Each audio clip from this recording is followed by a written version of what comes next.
없는 걸로, 그지? 정상적인 아이라는 걸로, 너희들도. 페이지 100쪽. 자, 말초신경계야.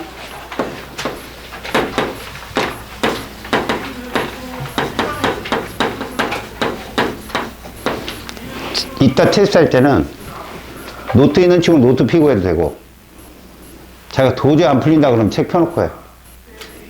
정리하라고, 정리. 알겠지?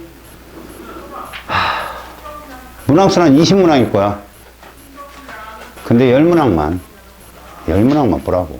그 중에. 나머지 숙제. 알겠지? 얘들아, 우리가 중추신경계를 적어봤지? 가만히 생각해봐. 중추신경계는 뇌와 척수로 나뉘고, 그지? 거긴 대뇌가 있고, 간뇌, 중간뇌, 그 다음에 뇌교, 연수. 뒤쪽으로, 손에. 기억나죠? 각 뇌의 특징이 나온다면 암기가 따라와야 되는 거야, 그거는. 알겠냐? 그 다음에 중요했던 거. 뇌줄기가 누구누구해서 시험에 반드시 나온다 그랬지? 중간뇌, 뇌교, 연수. 알았죠? 뇌교 역할, 소래의 정보를 대뇌로 전달해준다. 그지? 또 하나, 호흡 속도를 같이 연수와 조절할 수 있다. 알겠어요? 그러면 척수는 뭐가 시험에 나온다겠냐? 후근으로 감각뉴런이 들어가고 전근으로 운동뉴런이 나온다라는 거 꼭 반사쿵 잘 보고, 그 다음에 중요했던 거, 여러분 의식적인 행동은 누가 관여한다는 거지? 대뇌가 관여하고, 무의식적인 행동은 대뇌가 관여하지 않는다 했어. 그때 반사 있었지? 무조건 반사 중에 목 위쪽은 누가 관여한다? 목 위, 연수, 목 아래, 척수. 이런 거 꼭 기억하자. 알겠죠? 이게 돼야. 배변 변효, 척수겠죠. 여기서 입으로, 그건 아니고요. 그죠? 그 다음에 재채기, 콧물, 코 막힐 땐, 아이고, 이건 선전이고. 선생님이 지금 그거예요. 죽겠어요.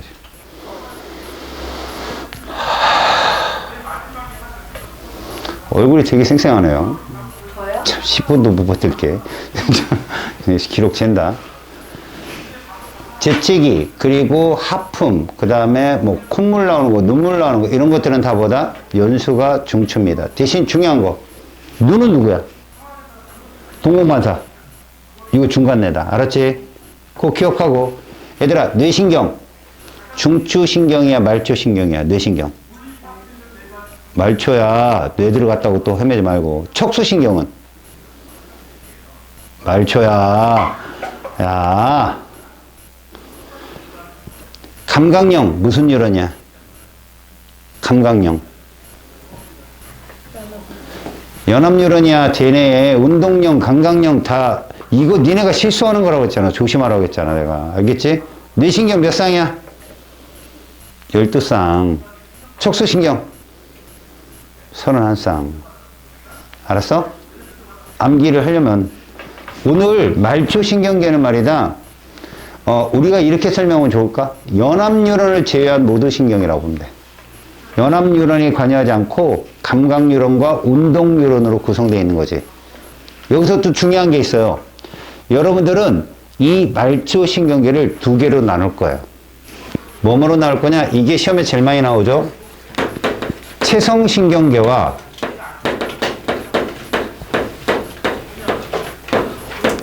자율신경계로 나뉠 거예요. 간단하게 말하면 일단 구조적인 특징으로 보면 자율신경계는요, 구성이 감각뉴런과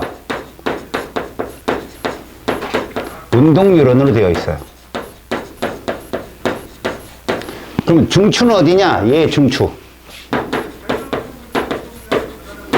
대뇌입니다, 대뇌. 의식적인 것은 다 얘가 관여한다. 골격근에는 체성신경계예요. 알았습니까? 우리가 의식적으로 할 수 있는 행동. 근데 여기에 자율도 연결이 될 수 있어요. 왜? 가만히 있는 무릎이 탁 튀어 올라가거든. 알겠어? 골격근에는 반드시 체성림만 있는 건 아니에요. 그렇다면 자율은 뭡니까? 얘만 되어 있어요. 중추는요, 이것만 알았어요.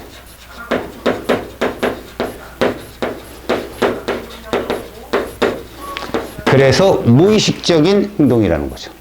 DNA의 지배를 받냐, 받지 않냐. 이게 제일 중요하다. 그럼 우리가 공통의술한 말 있잖아. 운동률은 이 둘의 차이가 있다는 거야. 자율신경계가. 둘의 차이가 있어. 어떤 차이가 있느냐? 얘는 이렇게 생겼거든. 얘가 운동계야. 우리가 운동하는 기관. 근데 얘는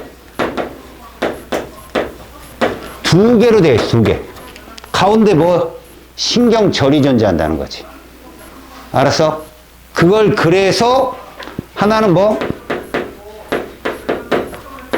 교감이라 부르고 하나는 부교감이라고 부른다.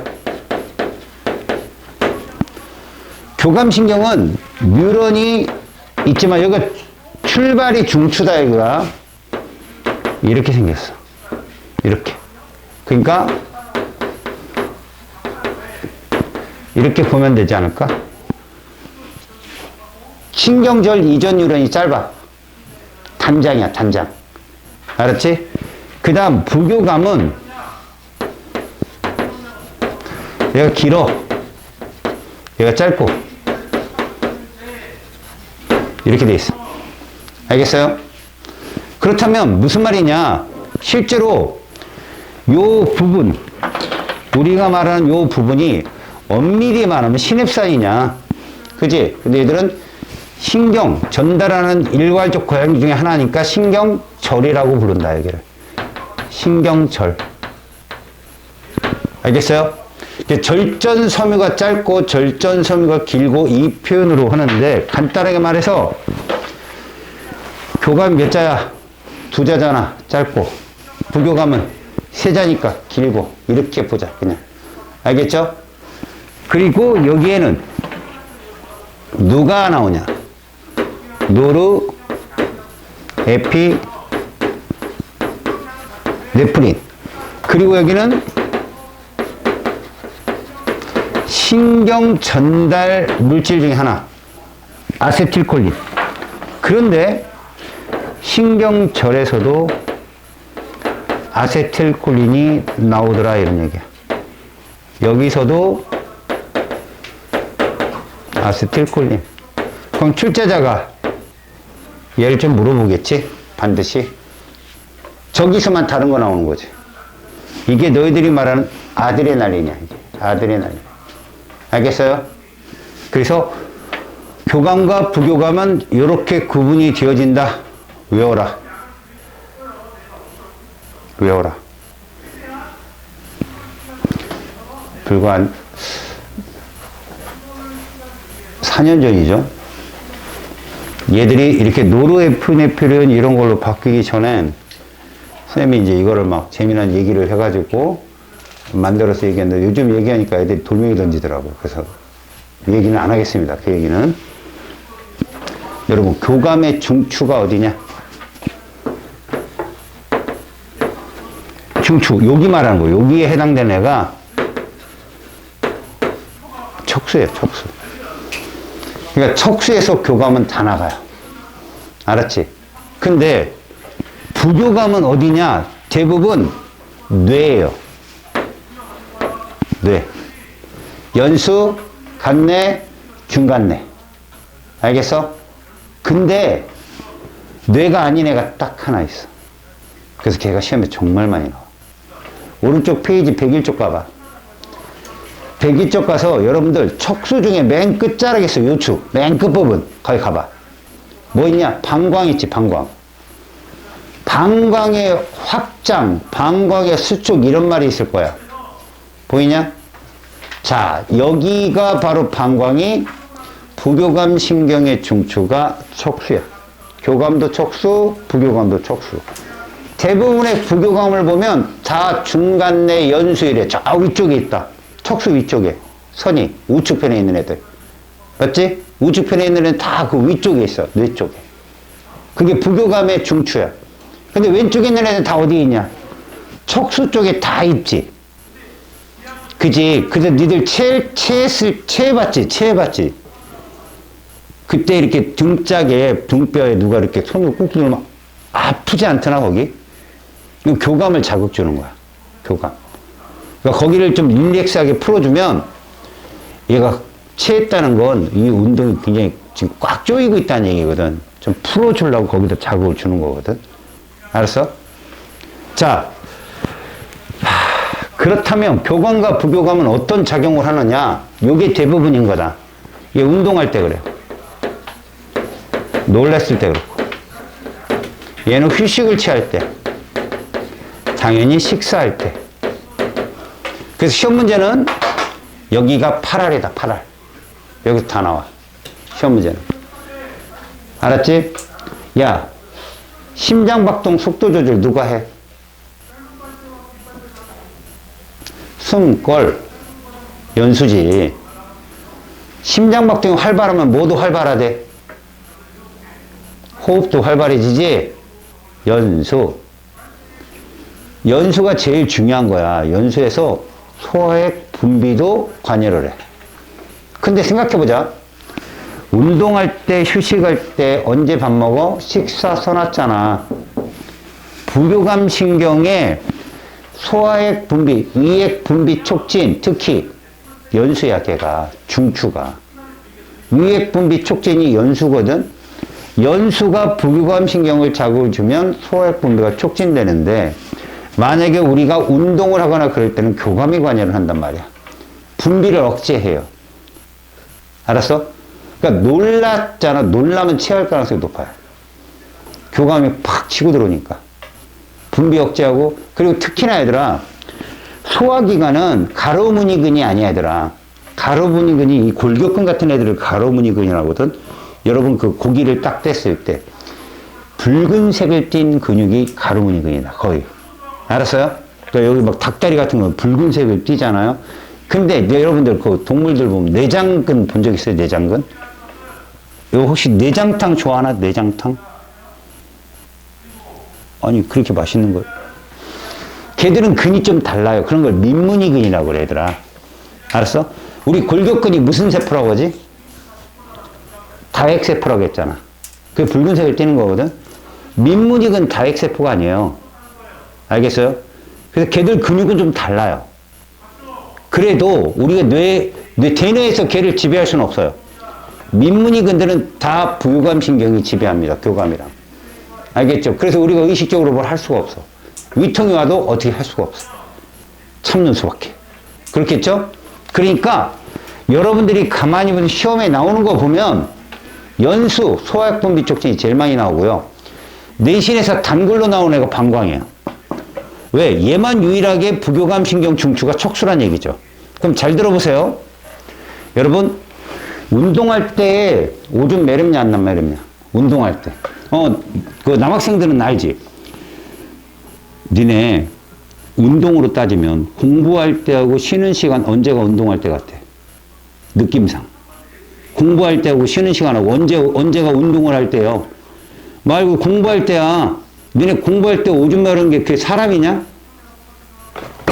그지? 수업 시작됐는데 선생님, 회장님 다녀올게. 이게 사람이냐고. 몸에 생리현상을 거꾸로 놓는 일, 그건. 운동을 시작하잖아. 오줌이 마려우면 안 돼. 어떤 애 그러대? 유튜브 보니까 마라톤 뛰다가 설사하던데요? 그건 속이 잘못된 거잖아, 그건. 그지? 정상적인 사람이면, 봐. 운동을 시작하지. 오줌량은 그대로인데, 방광이 어때야 오줌이 안 마려울까? 수축, 이완 중에. 이완이 돼야 되는 거야. 교감이 이완시키는 애라고. 오줌이 안 마려워요. 근데, 쉬는 시간 종이 딱 나면 얘가 수축된다고. 누가 관여해서? 부교감이 관여해서. 그렇게 알아두라고. 알겠지? 그게 방광이 시험에 제일 많이 나오고, 그 다음에 많이 나온 애가 누구야? 연수. 소화액 분비로. 그 다음, 연수만큼 많이 나온 애가 얘다. 동공반사. 중간내. 알겠지? 그래서 동공확장, 동공수축, 교감과 부교감의 활동, 그게 시험에 나오는데, 얘들아, 동공반사 눈은 어디에 있냐? 여기 있지.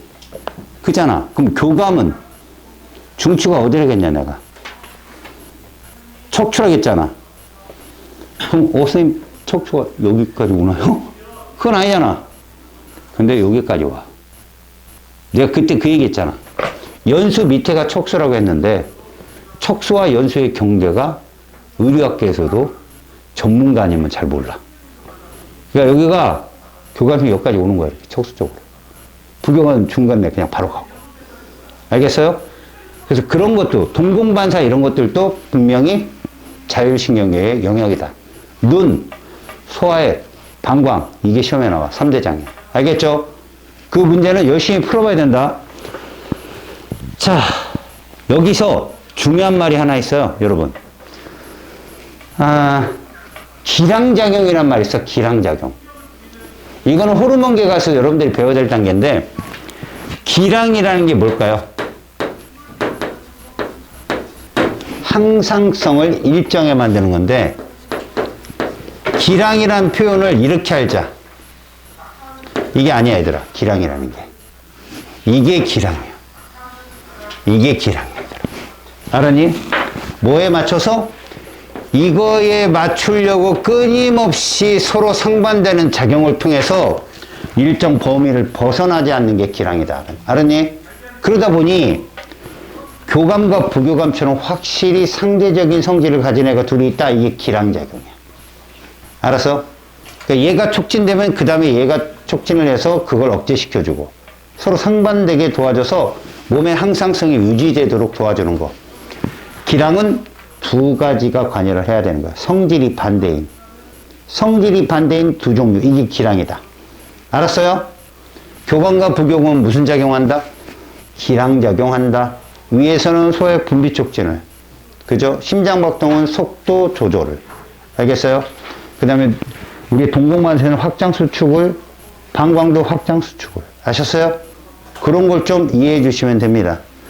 그리고 거기에 보면 뭐 동공 확대 축소니 기관지 이런 건 여러분들이 갖다 매칭 시키면 돼. 알겠죠?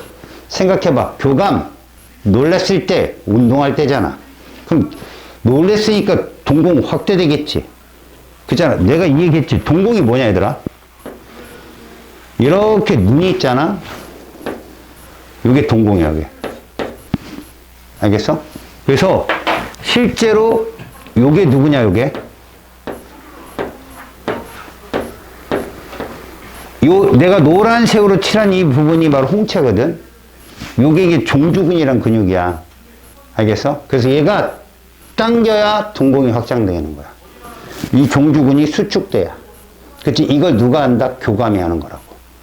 실제로 얘들아, 사람의 눈은 속일 수 없다고 그러지. 만약에 니들이 나중에 대학 가서 여친 남친을 만들잖아. 그래서 앞에 얘가 있어. 상대방이. 이렇게 쳐다봐, 눈을. 요러고 있어야 하트 뿅뿅이. 알았냐? 아무리 감각이 무뎌도 알아, 니네가. 내가 뭔 얘기를 하는데 얘가 이러고 있어. 그럼 걔랑 헤어져. 딴 생각하는 거야. 알았냐? 내가 니네 수업하면서 눈동자를 보거든, 이렇게 슬쩍. 이렇게 졸린데도 눈을 보면, 이렇게 금방 탁탁탁 켜진 애들 있다고. 졸음을 참고 있구나. 얼마나 대견스러워. 근데 눈을 크게 떴는데 애가 눈동자가 요만해. 저거 딴 생각하고 금방 나와. 그런 걸 선생님들이 뭐라 그래? 동태눈이라고 하지. 야! 왜 동태눈을 떠? 뭐 이렇게. 진짜 그렇다니까. 니네 친구, 남친 여친을 딱 봐서 헤어질 때를 딱 보는 거, 요거 보는 거야. 아, 이 새끼 뭐 말을 해도 자꾸 이렇게 돼, 눈이. 그러면 니네는 왜 딴 생각해? 하지만 니들 속으로 딱 알 거야. 이거 진짜 관심 없구나, 나한테. 끝난 거야. 요걸 하는 거. 놀랬을 때 이렇게 가는 거. 이게 교감이고, 이렇게 오는 건 부교감이야. 알겠지? 물론 이건 관심이 있는 것도 모르지만 빛의 세기에 따라 조절이 된다, 이건. 알았지? 빛이 셀 때. 그래서 의사들이 이거 랜턴 갖고 다닌다고 그랬잖아. 이건 사람이 어떻게 못 하거든. 그래서 갖다 댔을 때 이렇게 확 변해야 아직도 살아있는 거야, 얘는. 이거 어떻게 안 움직이면 그냥 죽은 사람이죠. 근데 그랬잖아. 중간내가 죽으면 중내라고. 간내가 죽으면 간내고. 숨골이 죽으면 죽은 거잖아. 연수. 이게 뇌사판장 3대장이라고. 근데 중간내하고 연수는 판단할 수 있거든. 밖에서 숨을 안 쉰다거나 동공반사 안 한다거나 뇌교는 판단을 못 해. 근데 뇌교가 그러니까 중간내나 연수가 죽으면 뇌교도 죽는 거야. 그냥. 알겠어? 그래서 뇌줄기라고 한다고 걔들을. 알겠죠? 거기에 간내까지 죽으면 그냥 뇌사라고 합니다. 뇌사. 죽는 거죠. 자, 여러분 101쪽에 맨 아래 봐봐요. 이거 중추신경계 질환이 있고요, 말초신경계 질환이 있습니다. 이걸 칭하는 말을 잘 보세요. 일단 알츠하이머병, 여러분들 소위 뭐라고 얘기합니까? 치매라고 하는 거 있죠. 그죠? 중추신경 연합뉴런이 파괴되고 어딘가 기능이 저하되는 현상을 알츠하이머. 파킨슨병, 이거는 사실 도파민이 부족한데, 여러분 마약 해봤죠? 그죠? 안 해봤어요? 아유, 요즘 마약이 유행이라며. 마약 좀 해. 뭐 하는 거야? 마약을 하잖아요. 여러분, 첫 번째 마약을 딱 억지로 먹는 경우가 있어요. 제 친구가 진짜 당한 거거든요. 이 친구가 그렇다고 이 친구가 마약 중독이 된 건 아닌데, 얘가 느낀 게 그거래요. 이 친구가 이제 저기서 현대 제일기획에 있었는데, 그게 이제 동두천 넘어가는 그쪽에 있어요. 이태원? 이태원 쪽인 것 같은데? 그 넘어가는 길 있구나. 맞아요. 거기에 산 이렇게 고봉이 있는데, 도로가 이렇게 돼 있는데, 지하에 바가 되게 많아요. 근데 걔가 그 제일기획이 그쪽에 있거든. 거기 나와가지고, 그 지하바에 이제 늦게까지 작업을 하고선 간단하게 칵테일 한 잔만 하고 들어가 자려고 갔는데, 얼굴 피곤하니까 그 바텐더가 파카스를 하나 딱 따주더래요. 아무 생각 없죠. 먹고 이제 딱 칵테일 한 잔하고 집에 왔는데, 그 다음 아침에 멀쩡하더래, 몸이. 막 날아갈 것 같더래, 컨디션이. 열심히 일했대요. 그리고 일주일 있다가 몸이 찌뿌드니까 생각나는 거야. 혹시? 그거 갔더니 또 딱 따주더래. 그거 홀랑 먹었지. 그리고 칵테일 한 잔 먹고 집에 왔는데 또 그다음 멀쩡하더래. 그럼 너네 같으면 어떻게 해? 세 번째 또 가겠지? 걔가 의심성이 엄청 많은 애거든. 이거 봐라. 그러고선 바로 경찰에 간 거야. 가서 봤더니 음성이 나온 거지. 걔들이 그런 식으로 꼬드기는 거야. 한 번, 두 번, 세 번. 이게 실제로 여러분 마약에 중독이 되면 회복되는데 1년이 넘게 걸려요. 2년 정도 돼야 되거든요. 근데 걔가 왜 그렇게 후유증이 심한 줄 알아요? 바로 얘예요. 도파민. 도파민이 정상인보다 한참 밑으로 떨어져요. 1년 정도 지나면요, 한 80% 수준 복귀. 2년 정도 되면 거의 완성. 그래서 마약 중독자들은 한 달 안에 다시 복귀한다. 못 견디고. 그리고 1년에 거의 1년 정도 됐을 때 거의 100% 복귀. 끊지 못하는 거야. 도파민. 도파민 분비가 떨어지면 사람이 이렇게 됩니다. 보세요, 옆에. 피로하죠. 팔다리 떨리죠. 온몸이 굳죠. 아픈데 투성이죠. 멀쩡한데 그렇게 느껴봐요. 마약을 다시 할 수밖에 없는 거지. 알겠니? 그래서 진짜로 나이가 들어서 이런 현상이 생기는 게 파킨슨병이에요. 도파민이 부족해서 운동장에 나타나고 걷는데 자꾸 넘어져요. 옆에 부축해주고 다녀야 되고. 마약 환자들이 도파민 부족이 제일 큰 장애라고 하더라고요. 자, 말초신경계 근위축성 측삭 경화증인데, 경화증이라니까 뭔가 느껴지죠? 딱딱해진다는 거예요. 딱딱해진다. 부드럽지 않고 딱딱해지고, 근위축성이라는 건 근육 자체가 이렇게 굳는다는 거, 수축돼가지고. 그러니까 이렇게 되면요, 몸이 오그라들어요. 잘 걷지 못하고요. 그리고 이게 진짜 중요한 게, 아까 얘기했잖아. 가로무늬근만 있는 게 아니라 밑무늬근도 있다고 했잖아. 그거 어떻게 할 수 없잖아. 그럼 호흡도 안 되죠. 기침 나오죠. 살아가는데 정말 지장이 많습니다. 이렇게 되면 나중에 돌아가시죠. 근육광경 나오면. 심장이 멈추는 거거든요. 근육광경 나오면. 그 다음에 긴냉 발해증후. 여러분 왜 이런 말이 들어간 줄 알아요? 위거 근위축성이고 루게릭병이잖아요. 야구선수. 그잖아요. 다 그 최초로 걸린 사람 이름을. 근데 그 사람이 최초가 아닌 거죠. 어디가 있는데 유명한 사람이니까 거기다 이름을 붙인 거야. 그 사람이 걸렸다 해가지고. 실제로 몸의 면역계가, 잘 봐요. 이 면역계라는 것 때문에 굉장히 뭐한데, 여러분 방어작용을 나중에 배울 겁니다만, 우리 몸에 이식을 했을 때 제일 위험한 게 뭔지 알아요? 바로 면역체계 파괴예요. 그러니까 그런 거 있잖아. 신장을 이식했는데, 이게 적응을 못 하더라. 다 뭐냐? 우리 몸에 T세포가 공격하는 거야, 걔를. 우리 몸에 아니라고 생각해서. 여러분 알러지 나오는 거 있죠? 알러지? 예를 들어서 뭐 번데기 먹었는데 막 두드러기 나고 꽃가루 알러지 있고 이런 거 다 T세포 공격이에요. 그러니까 우리 몸이 고기를 먹었는데 그 고기에 대해서 면역체계를 가동하는 거야. 항원이라고 인지를 해버리는 거지. 얘도 마찬가지야. 말초신경을 공격해버려, 면역시계가. 그러니까 말초신경이라는 건 다 뭐야? 감각기관 아니면 운동기관하고 연결돼 있잖아. 그게 굉장히 다 마비돼 버리니까 그냥 근육 자체나 이런 것도 다 퇴화돼. 명령을 받을 일도 없고 명령을 수행할 일도 없으니까 퇴화되는 거지, 계속. 그래서 거기 보면 근육이 약해지고 그렇게 되면 뭐가 나타나느냐? 횡격막이라고 있거든. 그리고 늑강근이 있고 니네가 좋아하는 갈비, 요 갈비살이잖아. 그게 퇴화되면 호흡할 때 이거 안 끌어져. 이게 갈비뼈잖아. 요 사이에 있는 게 늑강근 갈비살인데 여기 이렇게 돼야 되거든. 안 되는 거야. 호흡이 안 되고. 그래서 계단도 못 올라가고 쓰러지고. 그런 것들이야. 그러니까 여러분들은 그냥 이거 중추신경계 질환, 이건 말초신경계 질환 이런 것만 알고 있으면 돼. 유명한 게 걔잖아. 파킨슨, 알츠하이머. 그리고 대표적인 말초신경계증 루게릭병. 이렇게만 알아둬도 문제 푸는 데 지장 없다. 알겠죠? 그런 겁니다.